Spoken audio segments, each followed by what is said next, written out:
Hello and welcome back to Flyvox Talks. My name is Flyvox. I am your host, but I am not alone. With me today is YouTuber, content creator, Overcharged Egg. Hello, welcome to the show. Hey Flybox, thank you for having me on, mate. 100%. Thank you for joining me. Please tell us a few words about yourself. So I'm a City Skylines creator primarily. I've been for the last coming on 6 years now, which is a very long time when you say it out loud. Time But flies. yeah, just City Skylines is my focus. We dabble in other stuff as the years have gone by, but my love is for City Skylines. Awesome, awesome. And Overcharged Egg, can you tell us a bit about your journey into the whole content creation game? Like, what inspired you to start your YouTube channel? So previously, before I did YouTube, I did 6 years in digital marketing, which involved video editing just as part of that job. So YouTube was really a way for me to practice video editing. And since I played video games at the same time, it just kind of made sense. Well, okay, I'll kind of record some gameplay and practice that as the edit, and to have something to show for that kind of effort. I thought, well, I can upload it to YouTube, and I did that for a year, and it took me pretty much bang on 12 months actually to hit 100 subscribers. Um, and then it was maybe 6 months after that the channel became monetized. And then over the Wow. next 12 months after that, it started to earn more than my job in marketing, and I decided to take the plunge. I think 35,000 subscribers. I went to full time YouTube and have been for 3 years now. Yeah, so that's been my experience with YouTube. Yeah, Yeah, that is really cool. Yeah, you mentioned like you used YouTube as a way of learning your editing. That is so cool because I use YouTube, or because of YouTube, I have also like acquired so many skills, like yeah, editing and thumbnail design, SEO, all the research and all that stuff. It is yeah. so wild to look back and just like to think how I got started with basically zero knowledge Mm. in this game, and then learning like editing skills and stuff, and getting different techniques down to sort of help myself get better at this. That's really cool that you use this actually for your real job, which then in turn became your Yeah, job. That's wild. That's really wild. yeah. It was a pretty insane journey. And it kind of happened over COVID as well. And like you say, you learn so many new things, but that also comes from a lot of the people that you encounter as well.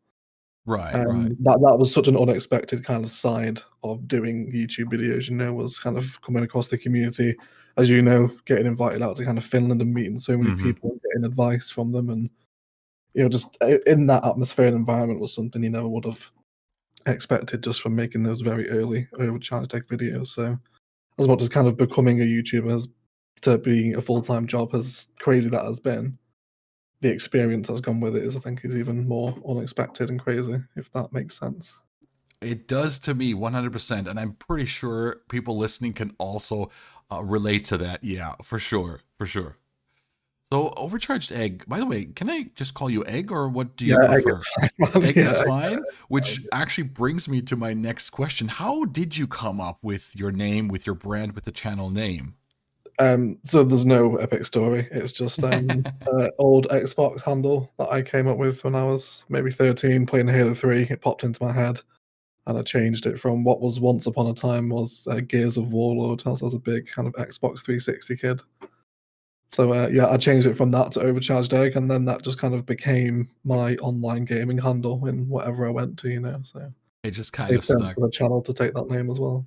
Okay, yeah, that's cool. I mean, I love name stories, even if they may not be epic.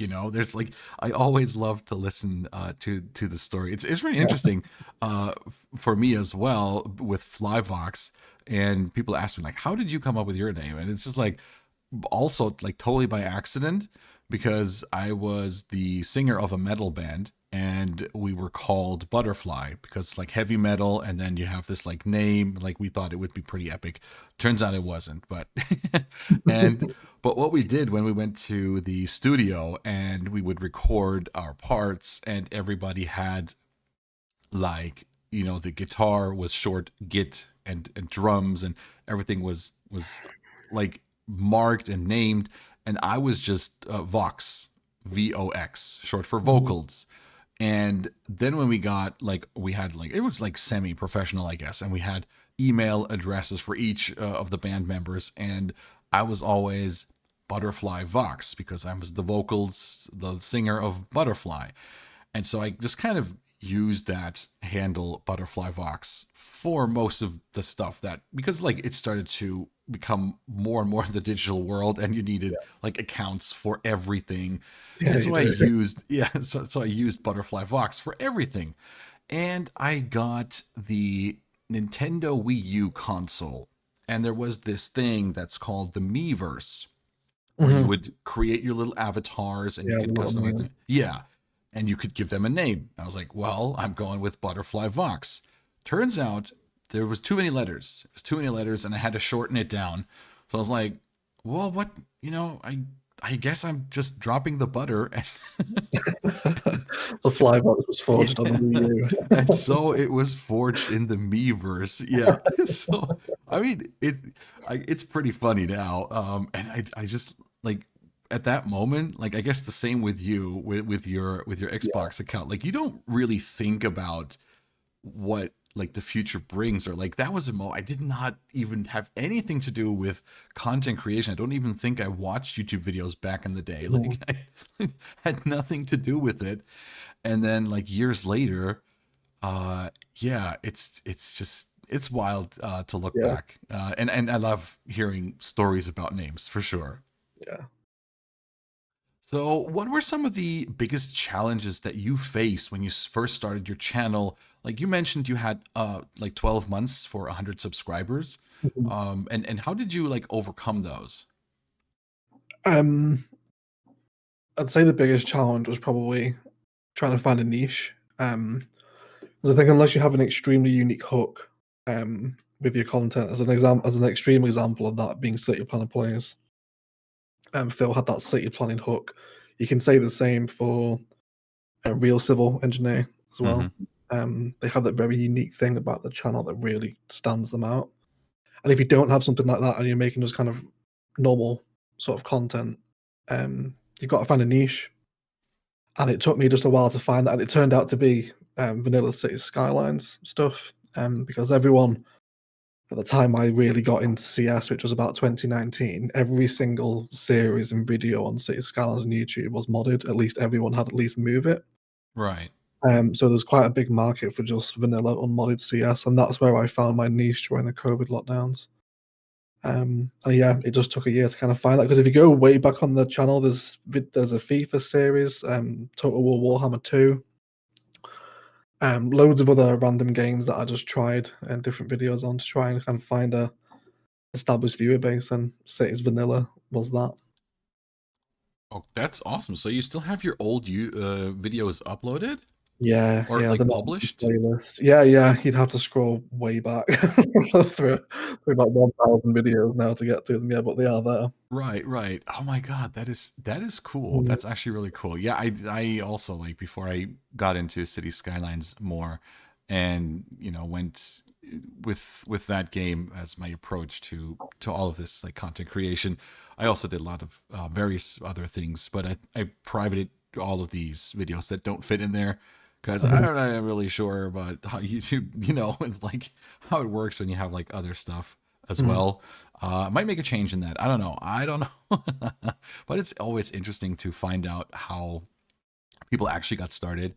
mhm. And it's really cool to see some older videos on channels as well. 100%. Yeah, yeah, for sure. So, how has your approach to creating content evolved over the years? Like, when you look back, you mentioned those old FIFA videos and stuff, Mhm. and your first steps into City Skylines. How has that evolved over the years? So it was very just kind of traditional: start recording, regular Let's Play episode, stop recording, pretty much no editing, Right. and then kind of upload it. It's just a very kind of simple episodic Let's Play format, which is fine. Absolutely has its place on YouTube, but there's millions of them, so it's just a saturated video space. The Let's Play, Fair point. Yeah. um, and I kind of wanted to teach as well because in my job in marketing, I taught a lot of courses, especially in kind of social media marketing. I'm teaching my clients and other businesses how to kind of promote their stuff via Facebook, YouTube, Instagram, etc. Vine at the time, if you can remember that. Vine, yeah, yeah. Yeah, all that sort of stuff. Um, so I wanted to bring that to my YouTube videos, kind of the teaching aspect. So I started doing these things called modular builds, which I don't know if you've ever heard of them. I did, No, yeah. they're quite old content now. I don't do them anymore. But it was that evolution of taking kind of, well, I want to teach people how to build this, so let me come up with some kind of more modular measurement by measurement formats that I can teach people if they're stuck for inspiration. Was kind of my primary focus, was trying to just inspire people. Because I remember I sat down and I searched on YouTube when I was really getting to CS. I was like, things to build in city skylines, Yeah. because I was just like satisfying demands. I was like, I need ideas of what to actually build, and there was nothing really. Of just like templates of things you could do. So I thought, well, I'll do it, and that's what modular builds became. And then since then, that really kind of, again, that was almost like another little niche hook for me in establishing viewers. People really liked the modular build stuff.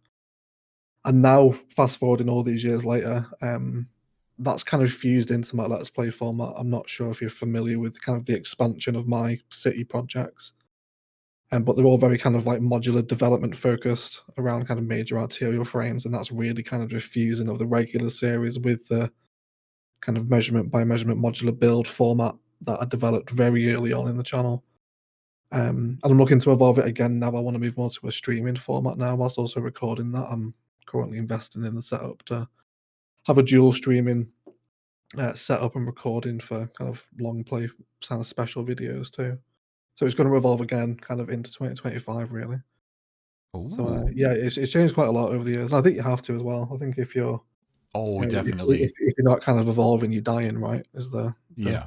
the famous I saying. So you've always got to keep it fresh, and that helps keep it interesting as well, which is a super important aspect of doing it. Yeah, I would agree on that. Very interesting that you mentioned like let's play, the traditional in air quotes let's play content Mhm, is no longer working, or it's like there's like a million of those. Like 100%. I agree. That's like my observation as well with the traditional style let's play format. Like you have to, as you said, you got to bring something special to the table mhm. if you want to be seen or heard, or seen and heard in that sea of millions over millions of Yeah. let's play videos. Very interesting. Yeah. Also, you mentioned your modular, like you're going that modular direction in your videos in your series as well. And I think I see what you mean by that, because like I'm not just a content creator, I'm also a fan. I'm watching like whenever I can, I try to watch stuff, and Thank I you. do enjoy your videos for sure. So I do see where you're coming from with that, and I gotta say it is like refreshing. It's like it has something that is like, I don't know. It's almost hard to explain. Like, it's always difficult to say, oh, why do you watch XYZ YouTuber? And I'm like, Yeah. oh, well, I Yeah. mean, I like them. I like the content. It's just like, with in combination with your like your soothing approach and your like, it's all very, it's like very chill and just like, yeah, it's Yeah. totally my jam. But I can definitely see what you mean by that. That's really cool. Yeah. So early on, you mentioned the 100 subs in 12 months, and then you got another 6 months to get monetized. Mhm. What was that like, that breakthrough moment that significantly boosted that your channel's growth? So when the world went into COVID lockdown, so the 13th of March 2020, um, which was what, a month into kind of major COVID lockdowns, I think, in the UK.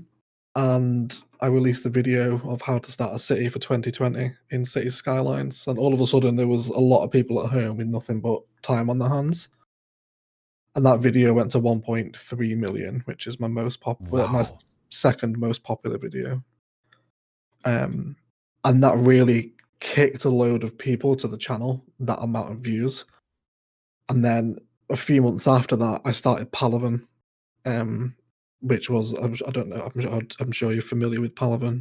If Hmm. you're kind of in and Yeah, around my video space, yeah, it's yeah. often so I talked know, about. I know of that. Yeah, Yeah. and that was so loved, and there was a whole kind of emotional connection with it because of how weird the world went and how bad some people's lives got in those lockdowns. It kind of had a very emotional connection to Hmm. Paladin as well. And that combination, the start of Paladin and this video, really drove numbers into the channel when I went to 20. I've got kind of like 10, 20, and 30,000 all came very quickly within one another. Wow. Wow. Yeah, That's so it's cool. that 2020. I often say to people when they ask me about YouTube and stuff, I say I wouldn't be a full time YouTuber if it wasn't for COVID, Hmm.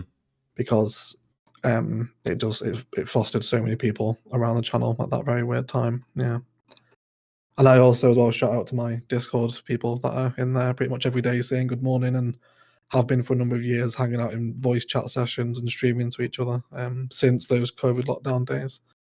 So I've managed to sit in VC with a lot of my subscribers over the years and have some pretty special memories. So that's been something that's been so cool to have alongside the channel as well. Wow, that is really cool. And like you have to keep that up. I mean, you say like of course the lockdown, the COVID situation boosted a lot of people probably, but like you're over 100K subscribers at this point if I'm not mistaken, right? Yeah, about to hit 110. Yeah, 110. I mean, look at that. It's like, all right, I got your channel open right now. 109,000. Like, wow, and that's what you said. Like, you have to also evolve. You know, when we talked about evolving, you have yeah, to evolve as a content creator. Otherwise, you'll get left behind. So, of course, you got that initial boost maybe from the COVID lockdowns, but you managed to keep up and you managed to grow even further after it was, all done and dusted. And so I think that's quite the achievement in my books. yeah. Thank you. 100%. Also, it's really cool that you mentioned your community and that there's people actually there for years to hang out and to chat and talk, and that's also something I really love to see. You see the same Yeah, names like almost daily. That's something that's really very rewarding for me as well. So yeah, yeah, that's it that's that's is. super Yeah, cool. it is rewarding. That's a good way to describe it. Yeah. And you did mention the around 35,000 was when you decided YouTube, or when not you decided, but you mentioned that YouTube brought in more than your IRL Yeah. job. So how was that like? What was that like? Did you had the YouTube membership, or how was that? And when did you think that, okay, now this seems more than a hobby at this point? Yeah. So I've been monetized for about 12 months. And it was still just a hobby after work. Um, and then I started working from home during the COVID lockdowns as well, and then never really went back into an office. Basically, the Friday before the world went into lockdown was the last time I ever went into kind of like a work office to do a Okay. day's work at my marketing career, if you like, because it was working from home after that, and then I became a YouTuber 6 months after that. Yeah, but anyway, so yeah, we were in the COVID lockdowns, and obviously, companies were struggling financially, and they made pretty much the whole company redundant, and we all had to apply for new jobs in a brand new structure. And I went from being a marketing coordinator to a brand manager, and I did that for 6 months. And YouTube, I think it was the May of what would it have been? May 22. So coming on for 3 years. Um, YouTube for the first time surpassed my salary from my job after a year of monetization. So I was like, well, if I'm doing this or if I'm earning this much doing it part time, if I'm not doing my day job and I can just focus full time on making videos and growing the channel and growing the brand, because that's kind of ultimately what it is, you're marketing content for people to watch. I thought, yeah, I can do it. And yeah, that was it. Spoke to Wow. Biffa. Biffa was great in giving me a lot of advice on going full time with YouTube. He also went full time at about 35,000. Oh, Yeah, okay. so me and Biffa had kind of very similar kind of trajectories into professional YouTube, if you like, and both going around the same time. So hopefully one day after the amount of time Biffa has had, I can also get up to 700, and how many thousand he is on Seven, now. eight. Goodness, Oh, he's that's a wild number. 725 Yeah. now, isn't he? Yeah, so hopefully one day I'll be able to reach those stratospheric numbers. But yeah, he was a huge help in that decision. Gave me lots of advice. Oh, that is cool. And I had no idea that it was roughly at the same time. Like Yeah, that yeah, that's it's about wow. cool, yeah. That is cool. So you've like basically you supported each other in that like in that step in the motivation. Mhm. Yeah. Super, super great. So we did talk about community and how rewarding it is and how awesome it is to, see the same names on a regular basis. Is that Mhm. something that you enjoy most about creating content, or are there other aspects as well? Um, yeah, I think there's so many different aspects to enjoy. I often get asked, "Am I gonna get a video editor?" And I get approached for it pretty much 3 or 4 times a week these days. Okay. But I like video editing, so I don't think I'll ever outsource it or give it to someone else. Um, I've spoke to Biffa and the City Planner about it before as well, kind of sought advice from larger channels on how they manage it. And Biffa has someone do like a first edit, and then he does kind of a second and third on it, and I thought maybe we could go down that route. But yeah, I really enjoy editing. Sitting in front of Adobe Premiere is really just fun for me. Yeah, I really like the process of video editing. And yeah, the community, having kind of new work colleagues essentially to say Yeah. good morning to in the random chat in the Discord every morning is yeah, there's so many enjoyable qualities. It's such a unique job. Oh yeah. The last paragraph on my Patreon is I fully realize I'm one of the very, very lucky few people that get to do this for a living. And I won't ever forget that. And I think that's just probably the most just the fact I'm a YouTuber is the most enjoyable thing about it for me. To be my own boss as well is just incredibly satisfying. I think no matter where I go in life with or without YouTube, you never know what the future holds. Um, Right. I don't think I'll be able to go back to being employed. I enjoy being my own boss so much. So I think I'll probably stick being my own boss from now on. But yeah, I think just the fact I'm a YouTuber is the most enjoyable thing about it because it's so rare, I think. It is. It's very rare and it's great. It's really amazing. I think that would be my top answer as well. Yeah, we mentioned communities, super super awesome. I also love the like the creativity, just the process of okay, sitting down, what am I going to do? Video idea and Mhm, skimming through the thoughts and what can we do? Did I get inspiration? What did I see? If we're talking city skylines, obviously, you can look in IRL locations, inspiration for your builds, or other videos as well from other creators. There's some inspiration right there as well, and but that's just like something to having the original idea to then seeing the finished video and how it turned out, either like the exact same way that you planned or maybe different. It happens to me in both ways. Like, oh, I didn't mhm, imagine the video turning out like it did, but I think it's good. And I do really enjoy that entire process of like coming up with ideas mhm, and, seeing them come to life. I also do enjoy editing as well. You mentioned editing. I like editing, and the fact that I'm like it's like just basically through tutorials and watching how to edit and finding what makes a good edit, what is like a fast pace, slow pace, what can you, like J cuts, L cuts, and all that stuff to like kind of get better at that. That was a really fun, like over the years that I've been doing editing work, it's like has just been so much fun, like this entire process of learning to edit and just like easily editing videos. Like if I think back, like, oh, how long it took me to edit a video, like in mhm. the beginning. I mean, obviously, 10 times through the process, I had to look up tutorial how to do this in program XYZ. Yeah. and but eventually, I got there. That's also something that I like. For me, however, if I had the chance, I would probably try to outsource editing or maybe thumbnail design. I'm not sure. One or the other. I have a hard time with thumbnails for YouTube. Like that's really tricky to come up with like good thumbnails. But Yeah, thumbnails are a science within themselves, I think. Yeah. right? Yeah, yeah. Every time I think I have a good one, it's like Nope. Yeah, Every time yeah, I'm like, I'll just throw this one up. Doesn't matter. It's not good, but it'll get the job done.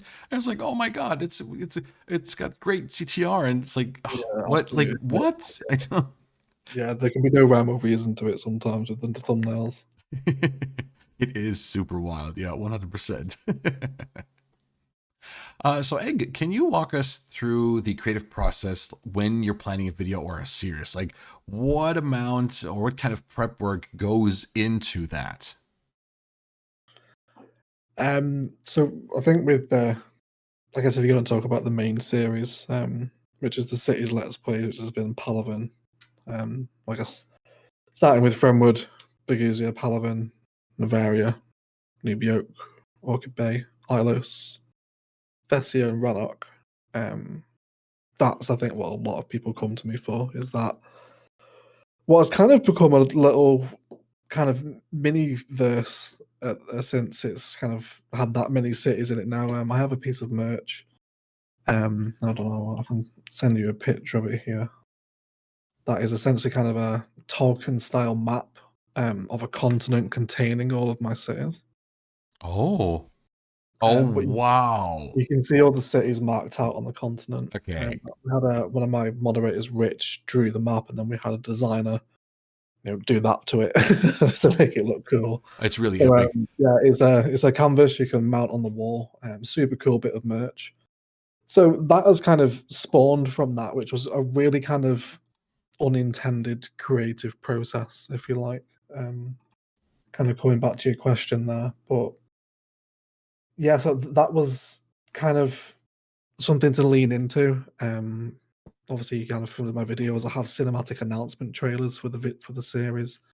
So I kind of try to build a bit of hype about it, and I like that kind of artistic editing as well. Hmm. I'm a big fan of musical composition and matching it, especially with cinema and storytelling. Star Wars being a prime example, the musical scores that accompany kind of Anakin's journey to Darth Vader is Right, sort of a prime example of what I'm talking about there.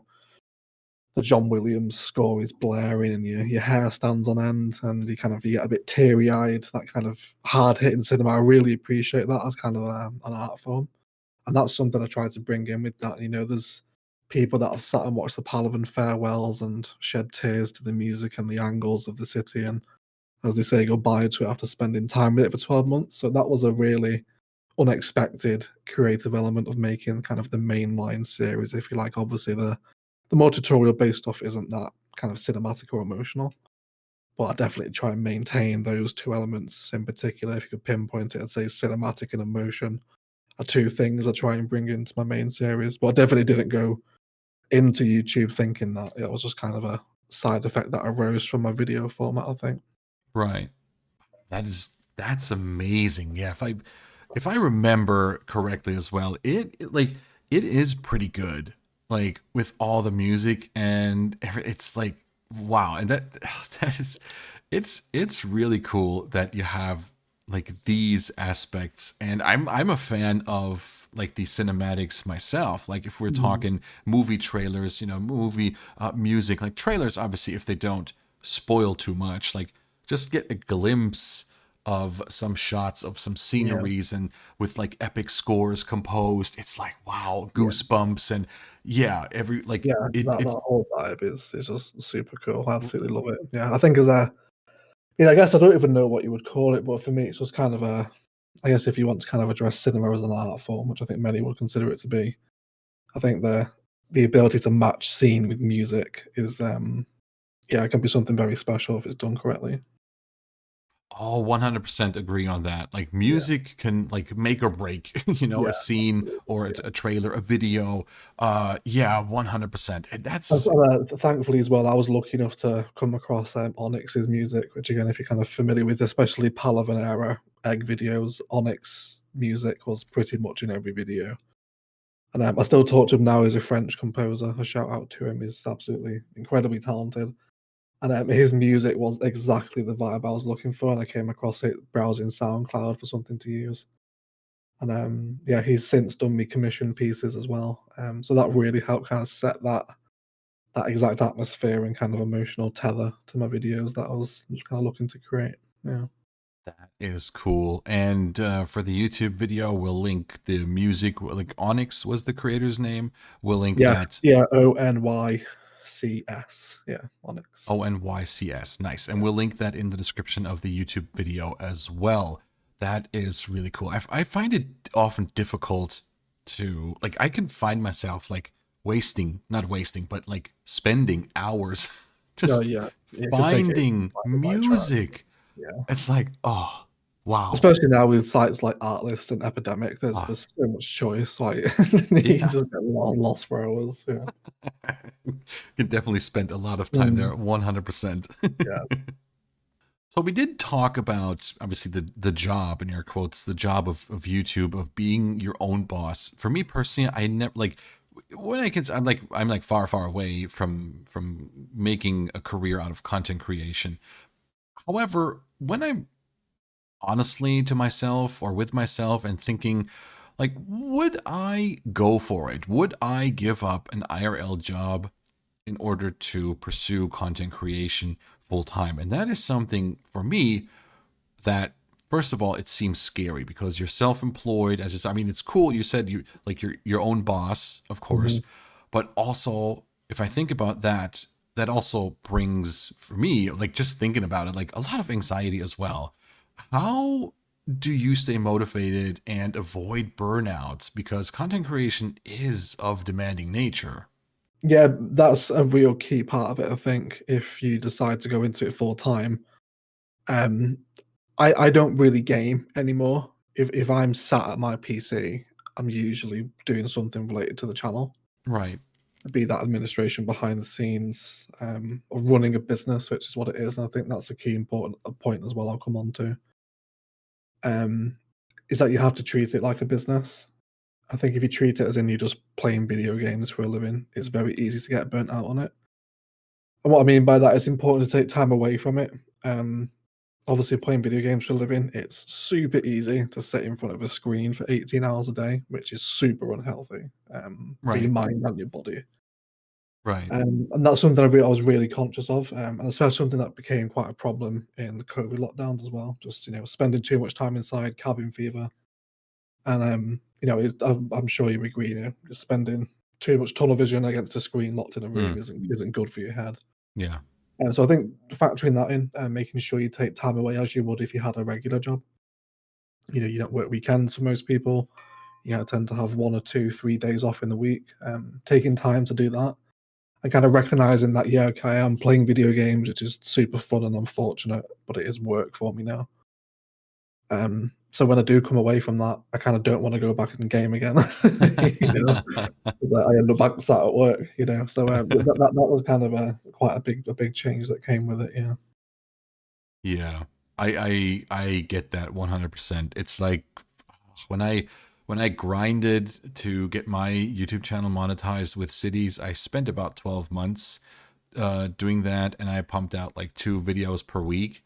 Hmm. Like it was one like let's play style and one tutorial video. Also lots of vanilla stuff, like trying to see what how mods work and can you replicate with vanilla to an extent, and sort of like, hey, if you want to do that, you mod it, but you're on console, you can do XYZ, and you can kind of go around needing mods, and so Hmm. that worked out pretty well, but it was demanding. It was so Yeah. demanding, for sure. Like 2 videos per week doesn't sound as much, and I get like a lot of people are like, oh, so when I tell them, oh yeah, I do like content creation as a hobby, like, oh, so you play video games? Like, well, yeah, technically in the like in the Yeah. broad sense, but there's so much more. Like if you're actively trying to grow your channel, trying to grow your brand, establish a brand of yourself, it Yeah. is such hard work. Like it is, as you said, I like there was times like I months no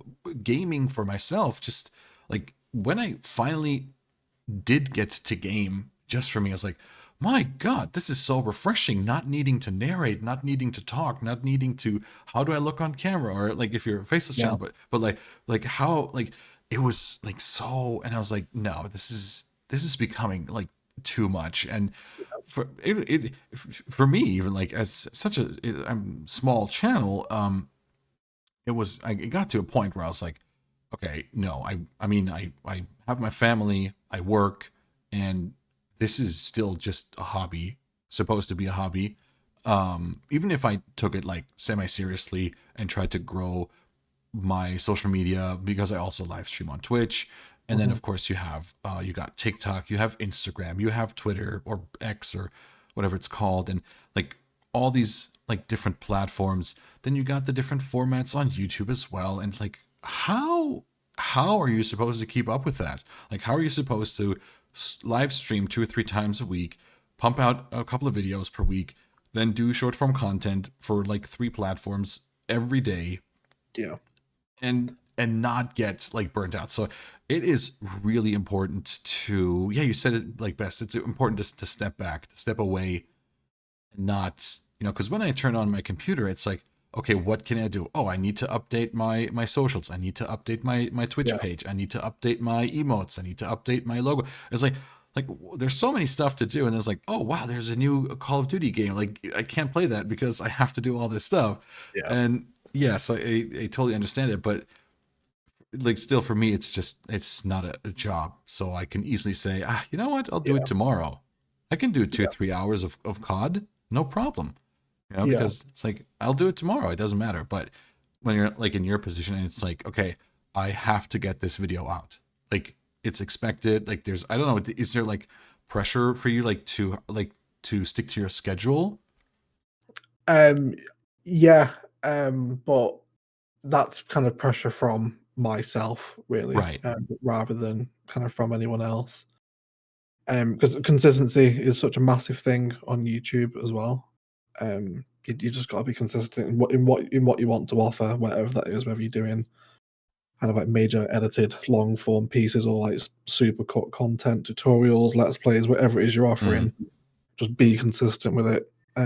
So I'm very conscious of making sure that people have their Rannoch on a Monday morning because I know how important that release window is for people. I'm watching it at Monday lunchtimes, the start of the week. You go through any Rannoch video, most top comments reference that release window. It's that like, thank you for Oh, Monday, Rannoch. oh my god, that's Gets me cool. through my Monday, like, Rannoch makes Mondays bearable, all this love for the series. So that kind of That's really factors into it as well. So I want to make sure right. I keep that up because that's really good for my growth. That's working for me. People come to me for that Monday fix. So that can kind of factor into it as well. Yeah, Yeah, of course. Yeah, but it's really interesting to, because like always, of course, when I started this like YouTube thing, I started on YouTube before I did anything else. With like, oh, I need to live stream now, and as you go in that process, and it's like you learn more and more how important it is. Well, first of all, what you said as well, consistency, and then like, oh, but there's like so many platforms, so if you want to establish your brand, you have to get your face or your name out as to as many platforms as you can, and so yeah, that can be a bit of a strain for sure. Yeah, I guess if I didn't have to go like to work every day, my RL job, I could maybe do more of an effort to be more on other platforms as well. But the way it is, and like since it's still just a hobby, it's like I try to, sometimes I post more on TikTok, then sometimes I post more on YouTube, then sometimes I live stream more. However, with the live streams, I've been very consistent. Like Tuesdays and Sundays, I usually go live, and it's just every now and again I have to cancel a stream, which is not a problem because it's not my main job. And so yeah, you know what I'm saying. I'm always like kind of happy for that I don't have that sort of pressure. Yeah, but I really dislike it when people just put off content creation, like, oh, you're playing video games. Well, that's not hard. You just sit down and you play games. And I'm like, oh, yeah. well, I, you I, I don't. try. I don't think people realize the Yeah, attitude change that comes with it as well. You right, kind of like I think before I was a YouTuber, I think it'd be so easy and nice to be a YouTuber for a living. But I think a lot of people, and it is, it's super cool. Like, don't get me wrong, I'm not trying to pretend it's any kind of hardship because I'm super lucky to be able to do what I do. right. But your attitude towards gaming really changes, which is something I've found anyway. When it does become your job and you're treating it, okay, this has to work, this project has to pull off because it's paying for the roof over your head now. So it kind of Oh it my develops God. an element of anxiety around it because you have to make it work. Right. And that changes your attitude toward it totally. It doesn't just become playing video games for a living anymore. It becomes your business because you're generating merch, you're selling a brand, you're creating a community. It is a business when it is your job, if you know what I mean. Mm. Yeah, 100%. Yeah, And you also just mentioned the anxiety of like this has to work. Like, oh my god, just thinking about that, I'm starting to sweat. yeah, It's I know how many times I was like, hey, like I had an idea and I was like, oh my god, this video is so good and I love the video and I was like, oh, this thumbnail is epic, the title is epic, and then it's like it's a mega flop and I'm like, what? And it was like, just imagine if I actually have to make a living. Like, oh my god. And that's where like these thoughts come from. Like, like, would I trade in my real job? I don't think so. At least not like maybe I would cut down my work hours significantly to like a real part-time job, Mhm. but like I'm not sure if I could give that up to like that stable IRL job to Yeah. pursue There is that content stability as creation. well. You get your paid sick days, your holidays, Exactly. your Yeah. pension at a job, health and dental in some cases. So, yeah, you do walk away from all that stability as well. Yeah, and at any minute, YouTube could change their monetization policies, and my business collapses essentially. So Oh there's God. a lot of risk to it. It's Right. yeah, it is what it is. But I think what I've really kind of changed my focus toward, because I think it was really the turn of or the release of Cities 2, which was terrible, and because I was such a CS focused channel, that was kind of a lesson. As like, well, YouTube might not sustain forever, Mm-hmm. um, and I can't put all my eggs in one basket. So I've really kind of focused more on being kind of building a core of patrons that support the channel kind of alongside YouTube rather than being a YouTuber. I kind of want to be a Patreon creator first, where I'm kind of offer more bonuses, like I mentioned to you as we were talking before we were recording, about how I run a podcast for my patrons and Right. save files on there. There's different tiers. You get, mugs after a certain amount of time of exclusive membership. So offering more there as an incentive for people to support the core of the videos alongside YouTube's ad revenue, because that was just the launch of CS2, and I didn't like CS2 when it came out. I was just like, this is my job. I What? have to like this game, and if YouTube won't sustain that, then I have to have kind of a patron core behind it, and we've Right. done well now. We've got 163 patrons that support the channel. Oh, that's cool. That's Um, awesome. so yeah, even if kind of like YouTube did pull the rug on its kind of monetization, or if it, the views were down, whatever the reason is for kind of loss of that revenue stability via YouTube, there's always the Patreon core behind all that, if that makes sense. Mm. Yeah. It does. It does. Yeah, 100%. And specifically the phrase, don't put all your eggs in like one basket. Yeah. 100%. You've seen it with streaming platforms that, just shut down Yeah. and live streamers that maybe had their only following there, like had to be sure that, oh, could you all please come with me? We're moving Yeah. platforms now because this Yeah. shut down. Oh, And you're for not. sure, you look at the TikTok ban in the US that lasted for 12 hours this Yeah. week. Yeah. There was videos all over X of TikTokers that had just had their $30,000 a month TikTok accounts shut down. Yep. Like, it can be taken from you like that. Yeah. So it's very weird. It's kind of like, yes, you are self-employed, but you're being paid by this platform that can disappear at any time. That's a So, yeah, it's a unique dynamic, I think, to say the least. Yeah. That's a good way to look at it. And I mean, you did mention cities too. Of course, like if you're in such a like narrow niche, let's say, and something happens with that, if we're talking us like gamers, if something Mhm. happens with the game or a sequel drops and it doesn't, fulfill expectations and kind of views are deterred from maybe even the predecessor as well because, you know, things happen and people are not happy about it. That's the same with if YouTube would change monetization setting. Like there's nothing you can do about it. There's Mhm. nothing you can do about it. Yeah, you are powerless to the higher power, really. Yeah. Yeah, 100%. So that is very scary. But let's talk something more positive. Like you mentioned, your amazing Discord community that Mhm. have been there from day one, basically, and have still been Yeah. active over years and years. So how do you foster that positive and active community around your brand, your channel? Are you very active in your own Discord? Like, do you also go into the voice chats? You mentioned them, like live streaming in Discord. Yeah, yeah. I've actually been in there today. Oh, nice. Me, Bad Wolf, and Casino were live streaming some projects on board, just hanging out in VC for the afternoon. It's that kind of unique collection of people. Wolf was in Australia at 2 a.m., unable to sleep because it's 35 degrees. God. Casino Yeah. was just starting his day on the east coast of America, and I was just getting ready to go have dinner. And it's the fact that I can just jump in to one of my VC channels and speak to all these different people and get to know them. There's people in my community that have forged relationships and bought homes together now, having met in there. There was kind of a bit of a running joke around kind of 2020 to 22 because so many couples forged in my Discord that I need to charge for a dating service because so many people were just kind of actually getting together in real life and still are together. Oh, It's about wow. 5 years later now, so that was such a yeah, just a warming thing to see of the community. And I think again, as I mentioned, COVID, we were all locked down, speaking to each other pretty much every day.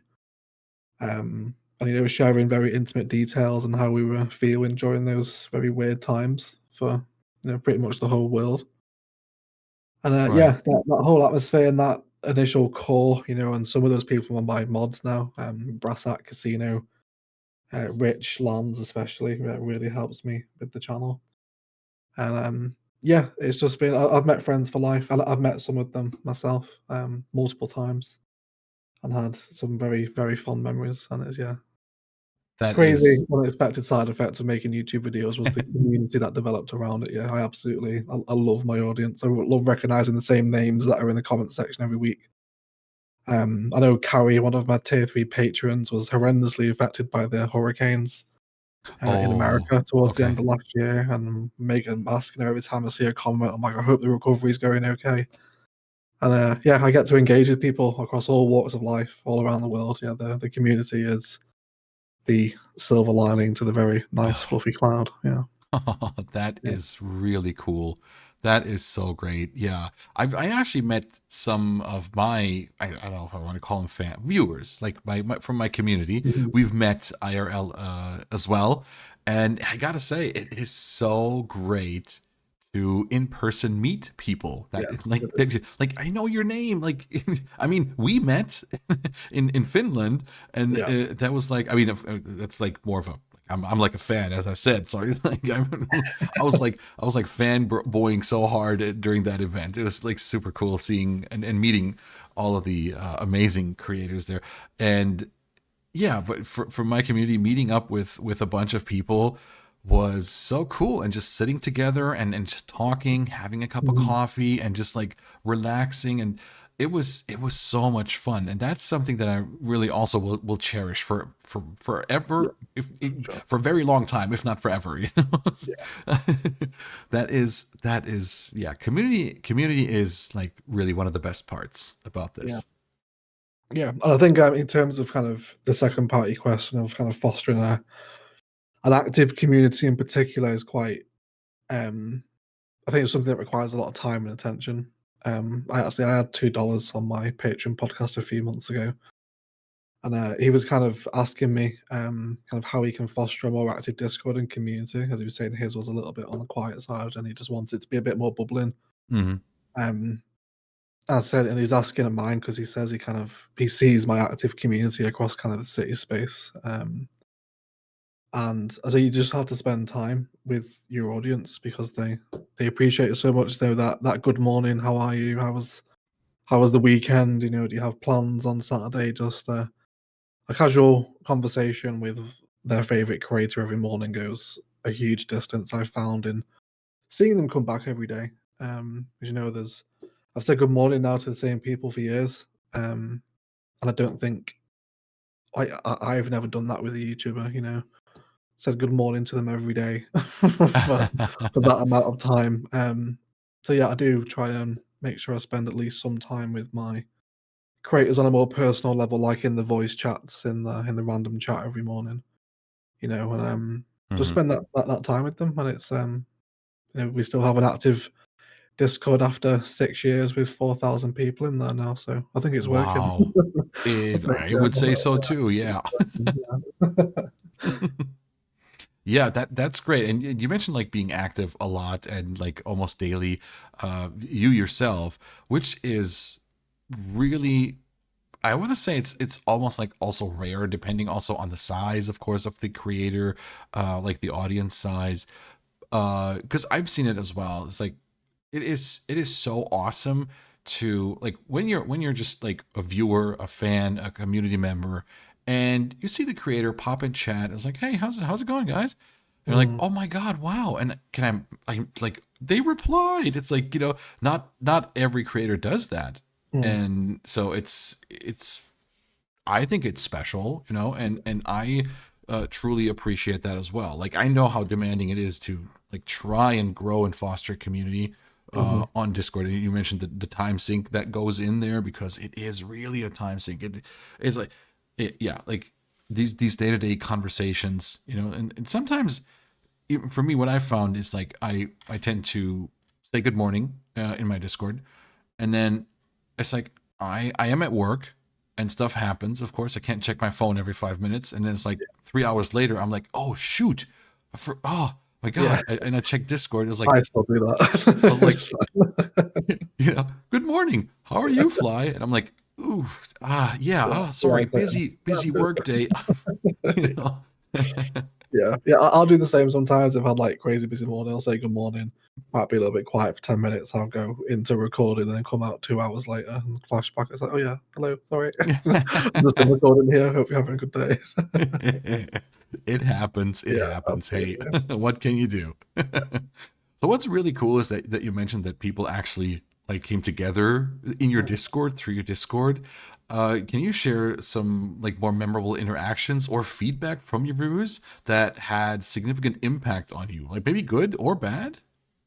Yeah, absolutely. There's been both bad as well. Yeah, well, good and bad. Yeah, but especially I think the by far the most memorable was my how old will I have turned? My 20 something birthday. What year was it? Been Was it 21 or was it the COVID lockdowns? I think it was 2020. Yeah, 2020. My birthday in June.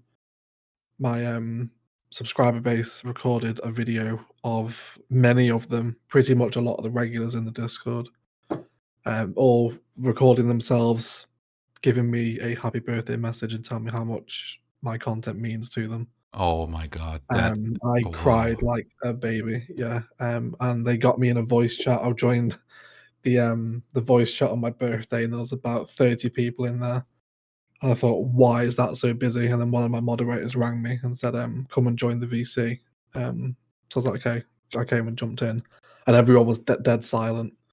And then they streamed this video to me, and yeah, that was a serious tearjerker. wow. And they recorded that as well. We have that video in our Discord if anyone's interested in watching it. It's pinned in one of the announcements channels. But yeah, that was pretty mental. That was a super kind of impactful. Yeah, I cried all the way through it. It was very emotional. Um, yeah, and then the bad. I think there's been many kind of friendships that have kind of come and gone, and having to deal with kind of situations as they arise, which you wouldn't expect. There can be quite a lot of drama associated with managing Discord servers. People not getting on, in particular, is a Right. pain in the ass. There's been times where I've had two people going at each other's throats, and they're coming at me to get rid of one of the other. And I just say, Oh. I said, I am a YouTuber. Why am I having to referee you two? Just get on or shut up.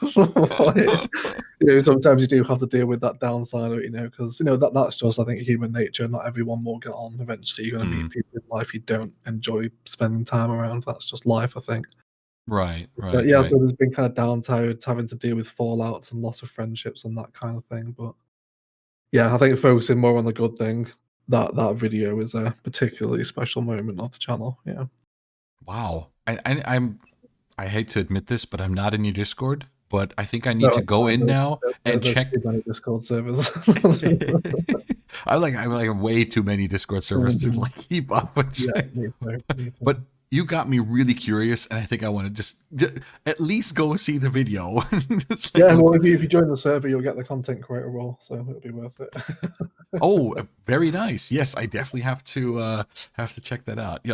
But that video, it sounds like such a wholesome moment, Yeah, it and is very wholesome. Yeah, it that's the perfect way yeah to describe it.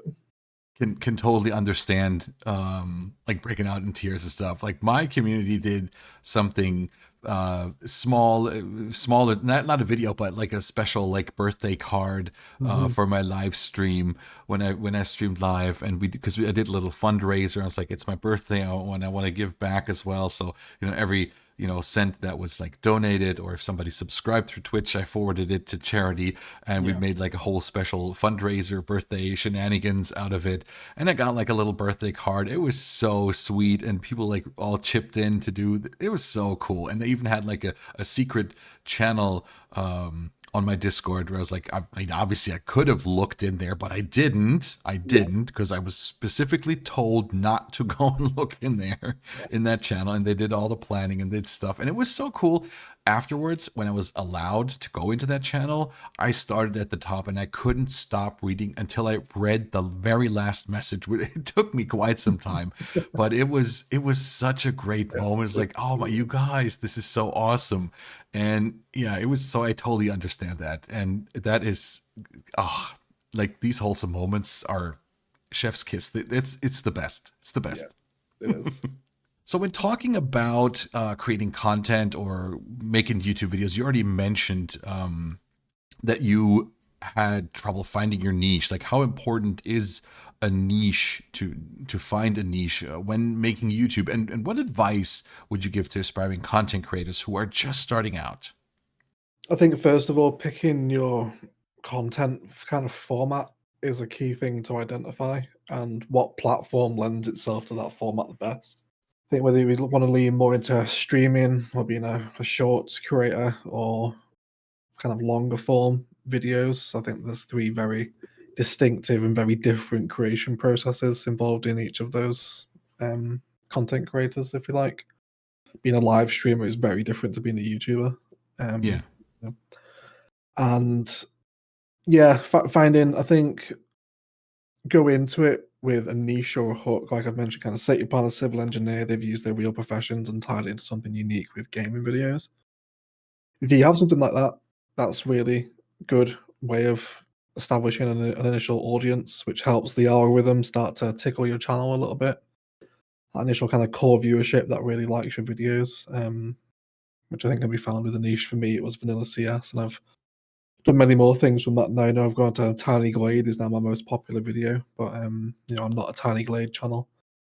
So you can find a core and then branch out from it. I think one thing I would advise against is going in super variety and expecting everything to work. I don't think that's the way to go for it anymore. Yeah, a niche or a hook either in your style or your editing. There's so many different examples. But equally as much if you don't want to be that branded up, you can go in with just like regular chill let's play stuff. Like the rise of ASMR long play content on YouTube in the last few years has been crazy. 10 years ago, that would have never have worked. Uploading 5-hour let's plays of monologues or just other kind of ASMR stuff. Tiny Quade's had a load of ASMR content generated around it. That would have never worked 10 years ago. A 5-hour YouTube video, no one would have ever advised you to do that. So it can change over the time, and you can take advantage of different trends. TikTok is mental. People earn, I mean, especially on YouTube as well, people earn crazy amounts of money, especially like the larger Twitch streamers. If you can go down that route, you can generate enormous amounts of revenue via large scale Twitch streaming. But again, it comes back to finding a niche, being consistent, not expecting instant results, although they are possible in some cases. People can go viral overnight for very little. And that transforms their channel. Happened to me in 2020 with that tutorial video that shot up and helped me establish that initial foothold. So a little bit of luck is needed as well. Right.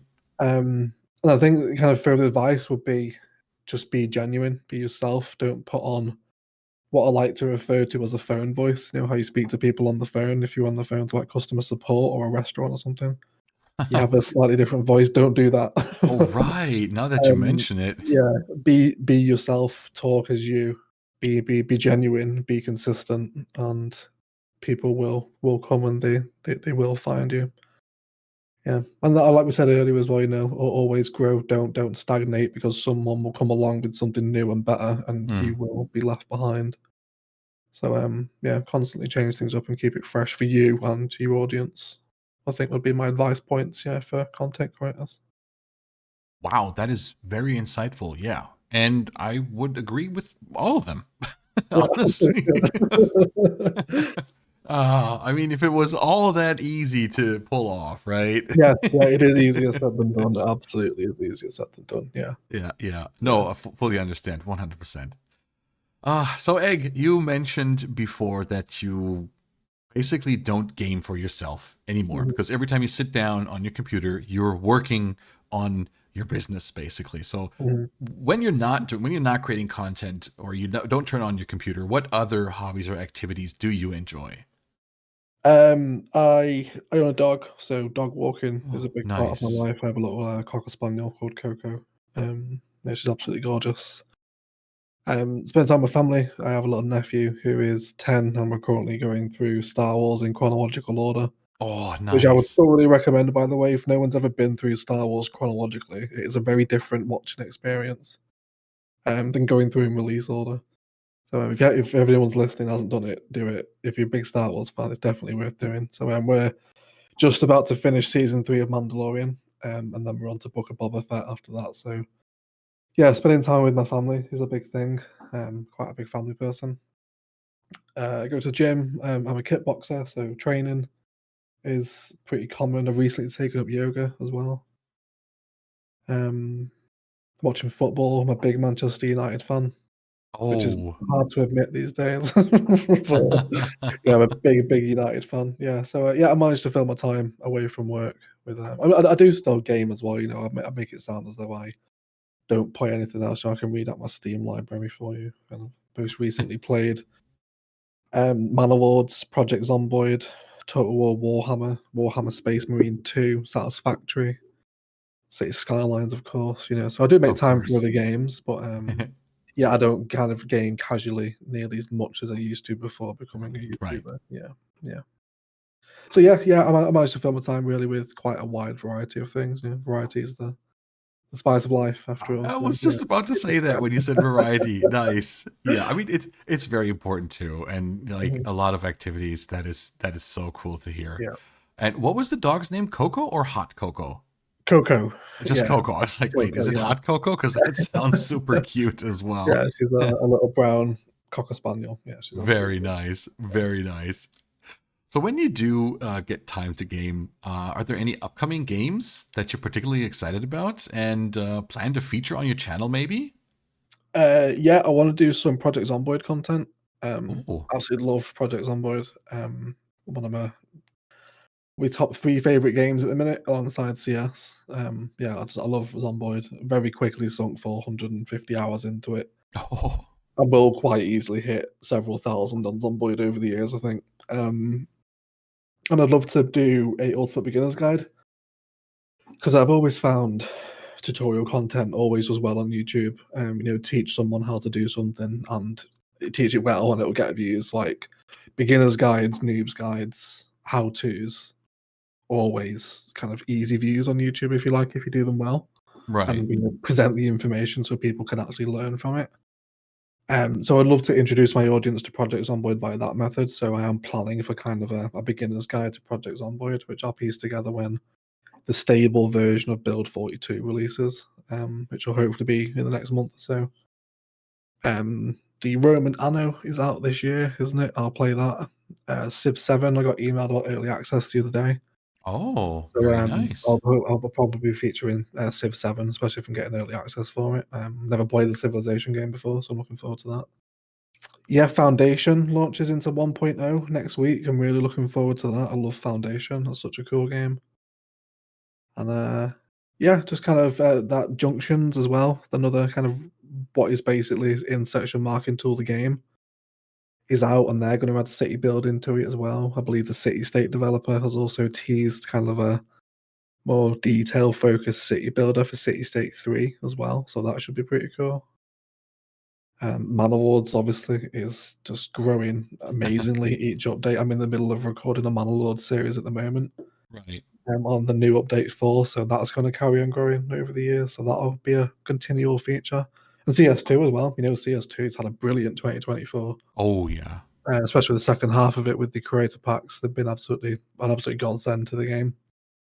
Those creator packs are brilliant. So yeah, there's a lot to keep variety. I A definitely lot. with the content, I've found again kind of advice to other creators as well. Being variety within limits. I think I can focus on other kind of city builders slash management slash colony simulators Right. is my general kind of ballpark. I can't go and do a Call of Duty Let's Play, for example, because it's Yeah. absolutely bomb. Because people aren't there for first person shooters, they're there for city builders and kind of detailed and kind of slightly ASMR vibes more with the Malaward stuff, really. Hmm. But still kind of simulation at the core. Um, so yeah, not straying too far either, I think is quite an important point.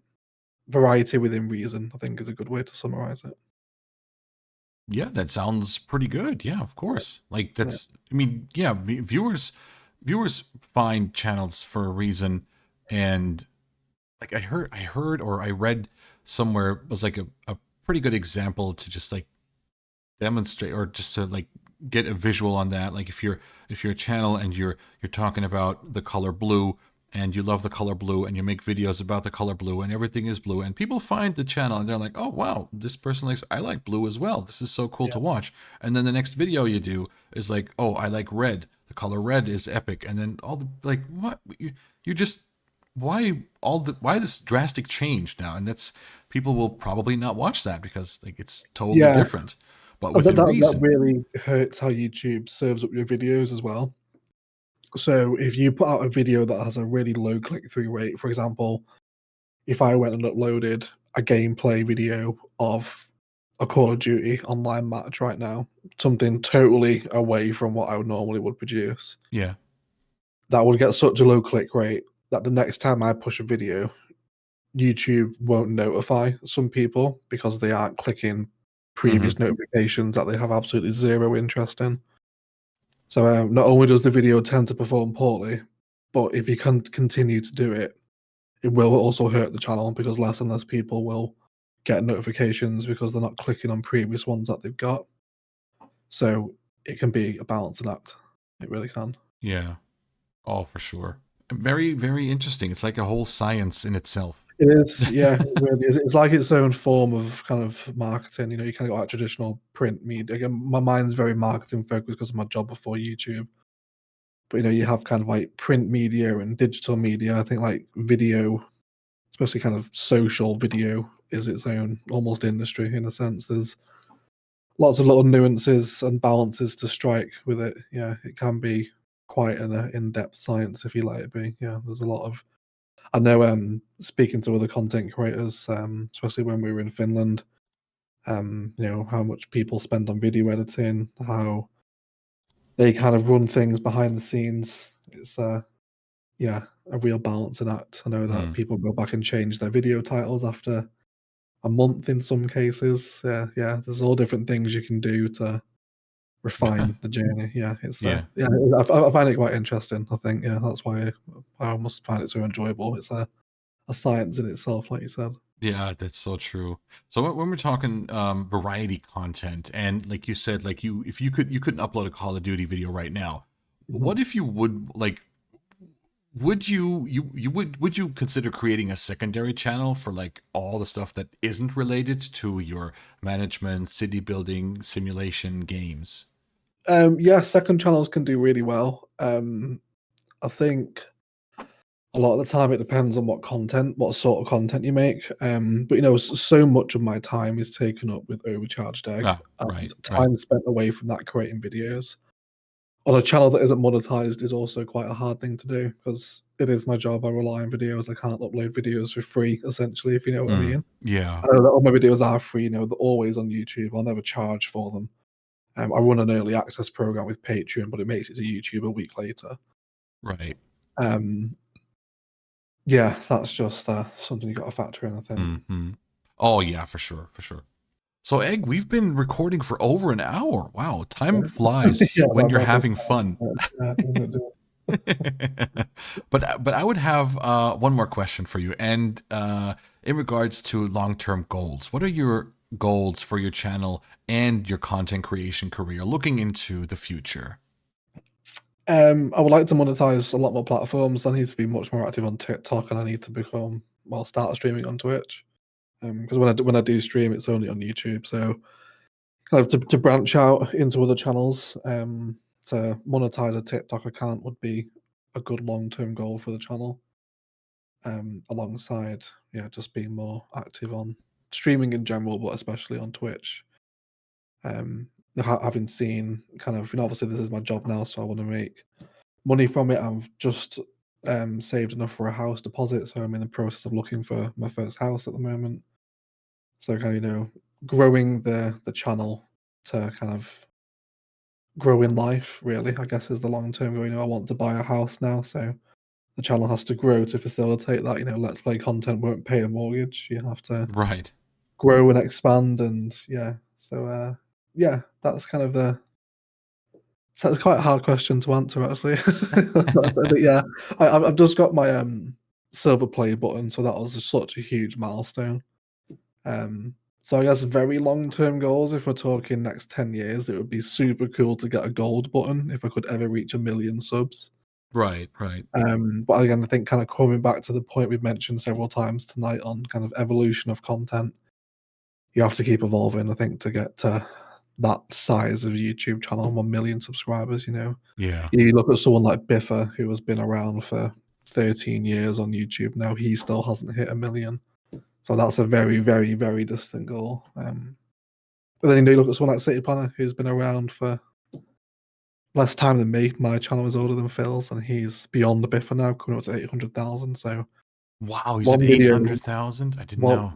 one video can change it. So you just you just got to keep going there. So yeah, I'd say long term goal.